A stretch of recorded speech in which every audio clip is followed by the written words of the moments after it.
Saudi আরবে প্রচুর পরিমাণ গরম পড়েছে, আর বাইরে তো রোদের কথা কিছু বলবোই না। মানে এত পরিমাণ রোদের তাপ যা বলার বাহিরে, জানালা তো খোলাই যায় না। আর এইদিকে হচ্ছে অনেক কবুতর থাকে, প্রত্যেকটা জানালাই কবুতর আছে, বাচ্চাও ফুটায় অনেক। তো আমি ভাবলাম যে একটু পানি দিই, কারণ পানি ওরা কোথায় পাবে, বাইরে খাবে কি, তাই সেজন্য আমি প্রায় পানি দিয়ে ধুয়ে দেখেন এই জানালার বাইরে দিয়ে কি ময়লা। তারপর হচ্ছে এরকম, এটা তো খুলি না আমরা কখনো, জানালা খোলা যায় না এখান, খুলে হয়তো অবজেকশন দেয়, এই কারণে দেখা যায় মাঝে মাঝে খুলে আমি একটু পানি দিই।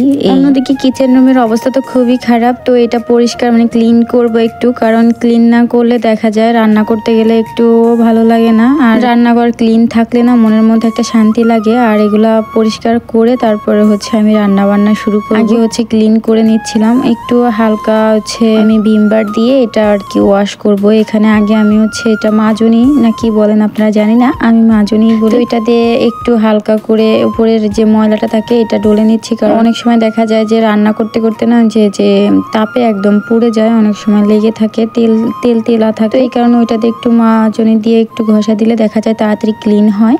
বাইরের আওয়াজটার জন্য মনে করেন ভয়েস দিতে মাঝে মাঝে এত বিরক্ত বোধ লাগে, কি কারণে সেটা হচ্ছে ওরা এত পরিমাণ গাড়ি চালানোর সময় শব্দ করে চালায়, মানে ব্রেক ধরে একদম চারপাশে ঘোরা, এই শব্দগুলো মানে সারা দিনই মানে রাস্তায় এরকম অবস্থা করে এরা, আর শব্দ হতে থাকে রাস্তা দিয়ে। রাস্তার পাশেই যেহেতু মনে করেন রুম, সেহেতু তো এরকম শব্দ সবসময় থাকে, ভয়েস দিয়ে গেলে এই শব্দগুলো আসবে। কি বলবো ভাই, মাঝে মাঝে এমন এমন সাউন্ড দেয় গাড়ির থেকে, মানে এরাই বলে লাগাইটা আলাদা করে সাউন্ড, আর এর থেকে আলাদা পারমিশনও নিয়ে রাখে। সৌদি আরব আছে তারা তো জানেই, প্রায় আমি মানে ভয়ও পাইতে হয়, আবার বেশি সে হাসিও পাই, কি একটা আজব শব্দের গাড়ি ভাই সেট করে শব্দ। তো আমার এই যে ক্লিন করা শেষ একদম। তো এখন দেখি যে আয়নের বাবা ফল টল নিয়ে আসছে রুমে। তো এই ফলটা হচ্ছে আমি আগেও খেয়েছি, মেবি টক একটু মিষ্টি এরকম টাইপের হয়, তবে এই ফলগুলো খেলে নাকি রক্ত হয়। আর তো এখন এটা ট্রাই করে দেখবো যে এটা কেমন হয়েছে। অনেক সময় টক হয় বা হালকা টক মিষ্টি হয়। দেখলাম যে 3টা নিয়ে আসে, আগে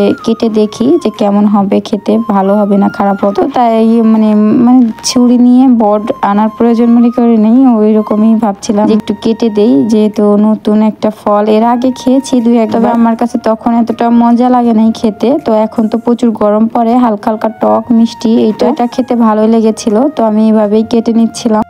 কিছু কিছু হয় পানসা স্টাইলের, মানে ওইগুলা খেতে আমার একদমই ভালো লাগে না। এমনিতেও আমার এই ফলটা অতটাও মজা লাগে না খেতে, খাই আনে না খেলে দেখা যাবে পরবর্তীতে রাগ করবে, এই কারণে একটু খাই তার জন্য। আর মাঝে একটা করে বিচি আছে, গাবের মতো না ঠিক, এটা কিসের মতো বলবো, দেশে এরকম ফল আমি দেখি নাই।